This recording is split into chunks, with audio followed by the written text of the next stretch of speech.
Hello dear student, बहुत बहुत स्वागत आपका अपने YouTube channel commerce with Sanjeev sir में। और आज हम लोग ई कॉमर्स का पूरा सिलेबस हिंदी में लेकर के आए हैं। इसका सिलेबस हिंदी में बहुत कम जगह पे मिलता है, लेकिन उत्तर प्रदेश की अधिकांश यूनिवर्सिटियों ने इसको सेकंड सेमेस्टर में रखा है। और जो बाहर की यूनिवर्सिटियां हैं, यूपी से बाहर की यूनिवर्सिटियां हैं, उन्होंने इसके लिए बीकॉम सेकंड में भी रखा है, थर्ड में भी रखा है, फर्स्ट में भी रखा है। तो पूरे इंडिया के अंदर जो ई कॉमर्स है वर्तमान समय में बहुत ही बड़ा सब्जेक्ट इसलिए बन चुका है क्योंकि अब मार्केटिंग का जमाना है और ये जो इलेक्ट्रॉनिक सिग्नल्स हैं उनके द्वारा ही पूरा ट्रांजैक्शंस हो रहे हैं, पूरा बिजनेस हो रहा है। और इन सबके इकट्ठे रूप के लिए हम ई कॉमर्स कहते हैं। बहुत दिनों तक तो बच्चों को यही समझ में नहीं आती कि ई कॉमर्स होता क्या है। यार ई कॉमर्स देखो दो शब्दों से मिलकर के बना है, ई प्लस कॉमर्स। ई का मतलब होता है इलेक्ट्रॉनिक से, और कॉमर्स का मतलब क्या हो, किसी भी वस्तु को बनाने से लेकर के और उपभोक्ता के हाथ में पहुंचाने तक की जितनी क्रियाएं हैं वो सब कॉमर्स कहलाती हैं। अब ये इलेक्ट्रॉनिक सिग्नल्स के माध्यम से हो रहा है, तो समझ लो कि भाई इसी को हम ई कॉमर्स कहते हैं। लेकिन इसका बहुत अच्छे से जो अर्थ है, मीनिंग है, पूरे क्लासेस हैं वो हमारे चैनल पे आपके लिए मिलेंगे।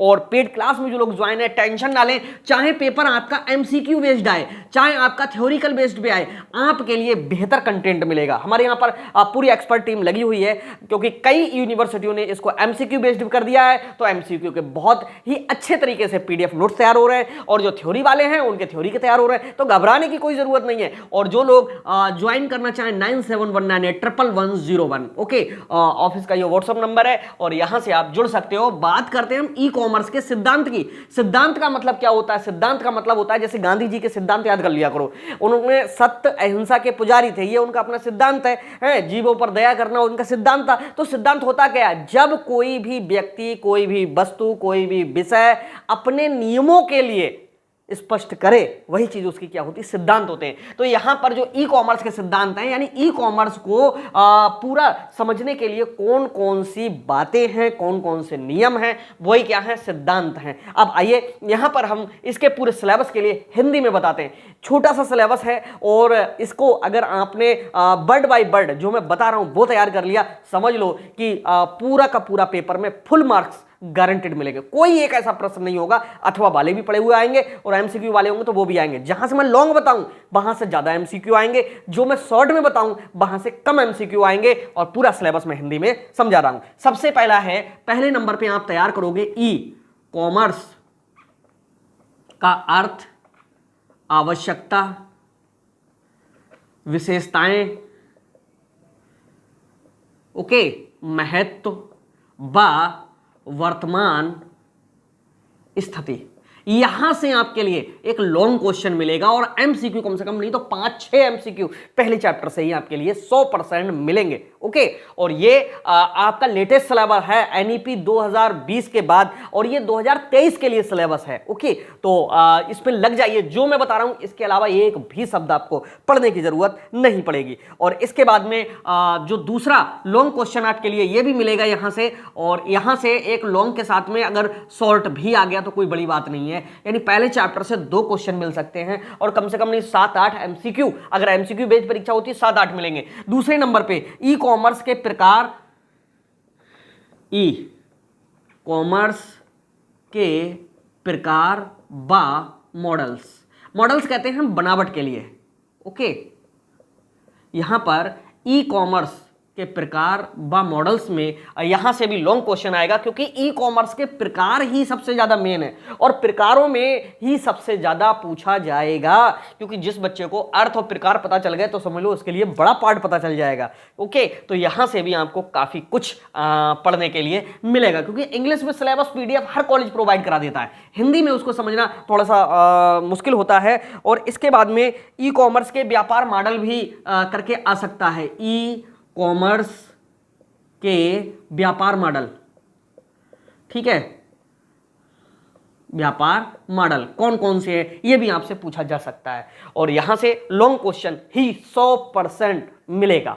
और एमसीक्यू बेस्ड अगर परीक्षा हुई तो यहां से कम नहीं तो वही 6 के आसपास में एमसीक्यू रखे जाएंगे। अब चलिए तीसरे नंबर पे आपको क्या तैयार करना है? तीसरे नंबर पे तैयार करना है आपके लिए इलेक्ट्रॉनिक भुगतान प्रणाली, जिसको वर्तमान समय में ई पेमेंट भी कहते हैं। तो इलेक्ट्रॉनिक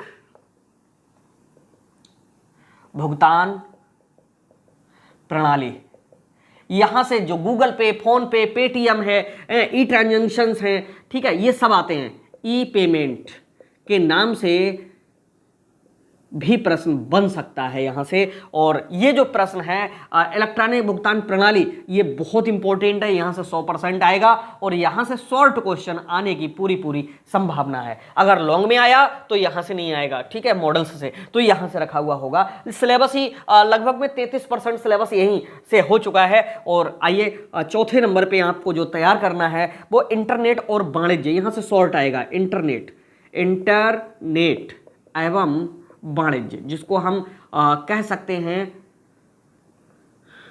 ठीक है, इंटरनेट एवं वाणिज्य।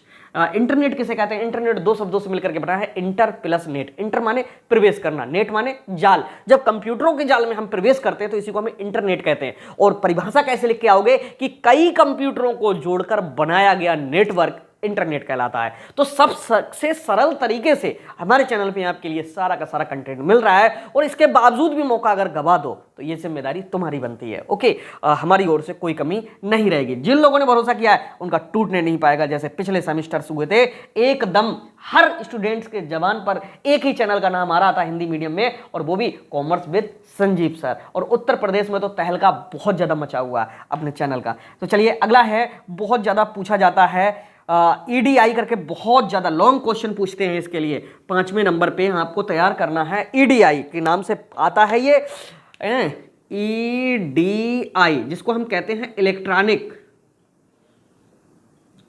Data interchange. ओके, यहां से लॉन्ग क्वेश्चन बनेगा, 100% बनेगा। लॉन्ग ही तैयार करना है, इससे शॉर्ट तैयार नहीं करना है। ये क्या होती है इसके बारे में हम विस्तार पूर्वक आपको क्लास में बताएंगे। इलेक्ट्रॉनिक ईडीआई जो होती है, इलेक्ट्रॉनिक डाटा इंटरचेंज, इसका मतलब यही होता है कि जितना भी हमारा डेटा होता है वो सब तमाम सिग्नलों के माध्यम से चेंज कर करके और तब प्रेजेंट किया जाता है। तो यहाँ पर बहुत सारे सॉफ्टवेयर्स का भी हमको पूरा पढ़ना होगा। और इसके बाद में है व्यवसाय में उपभोक्ता B2C में ई कॉमर्स की उपयोगिता। ठीक है, यहां पर 6 नंबर पे ये भी आपको लॉन्ग क्वेश्चन और शॉर्ट क्वेश्चन दोनों इसमें से आ सकते हैं। ठीक है, और यहां पर पढ़ना है आपके लिए B2C। यहां पर ऐसे प्रश्न बनता है B2C का मतलब है बिजनेस टू कस्टमर। ठीक है, और ये नहीं पूछा गया तो B2B। ठीक है, और 2 ऐसे ना लिख करके ऐसे लिखा हुआ होगा, B2C B2B। B2C का मतलब बिजनेस टू कंज्यूमर। ठीक है, जैसे ये जो पेन है वो मान लीजिएगा किसी कंपनी ने बनाया, हम इसके कस्टमर हैं, हमको सीधे भेज दिया, तो ये कहलाएगा B2C। और B2B का मतलब क्या होता है? जैसे राल्को कंपनी टायर बनाती है और वो कंपनी सीधे हीरो कंपनी मोटर बाइक बनाती है, टायर नहीं बनाती है। तो पता चल रहा है कि टायर बनाने वाली कंपनियां सीधे दूसरे बिजनेसमैन के लिए बेच दें, कस्टमर से मतलब ना रखें, इसको हम B2B कहते हैं। जैसे बाबा रामदेव जी के प्रोडक्ट दुनिया में छाए हुए हैं और इंडिया में तो सबसे ज्यादा छाए हुए हैं, अब तो फॉरेन में भी उनके प्रोडक्ट जा रहे हैं।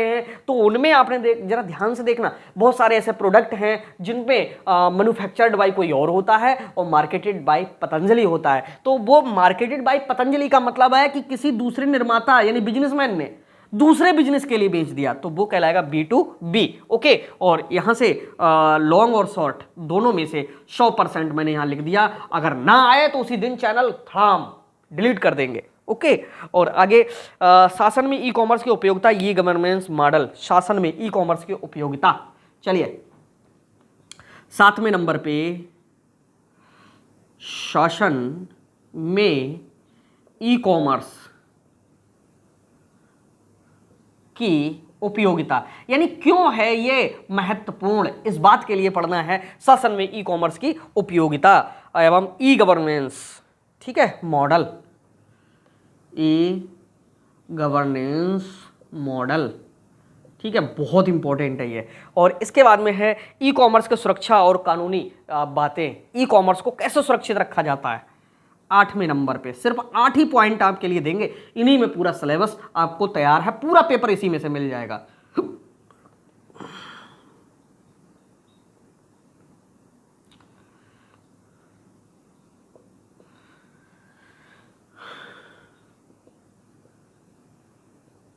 इसमें ये चीज़ें बताई जाती हैं कि जैसे साइबर सिक्योरिटी है, किसी तरह से हमारा डेटा है छेड़छाड़ ना होने पाए। जैसे आपने देखा होगा कि बहुत से लोग ठगी का शिकार हो जाते हैं, ठग जाते हैं, बहुत तमाम समस्याएं आती हैं, तो उनसे कैसे बचा जाए, और अगर आपके साथ में ऐसा कुछ हो गया तो आप कौन कौन से कानून का सहारा ले सकते हो, ये ई कॉमर्स की सुरक्षा एवं कानूनी पहलू आपके लिए बताए गए हैं। और ये विषय एक जो है इलेक्टिव सब्जेक्ट है, चूज करने वाला सब्जेक्ट है। तो इसमें जिन लोगों ने इसको चूज किया है तो उनके लिए 100% पूरी जिम्मेदारी हमारी, सबसे अच्छे तरीके से हम पढ़ाएंगे इसके लिए। तो कैसा लगा ये क्लास ज़रूर बताना। और जहाँ से हमने लॉन्ग, हाँ यहाँ तो रह गए, अभी यहाँ से भी एक लॉन्ग क्वेश्चन आ सकता है, और शासन ई कॉमर्स की उपयोगिता, यहाँ से शॉर्ट क्वेश्चन आप लोग तैयार करेंगे। इसी तरह से जो हमने बताया है उसको आप तैयार कीजिए, और पूरी जिम्मेदारी के साथ में हम ये बताते हैं आपके लिए कि सबका सब फंसेगा। एक इन जो मैंने यहाँ पर बताया, इनके अलावा आपको एक भी अक्षर पढ़ने की ज़रूरत नहीं है। तो मिलते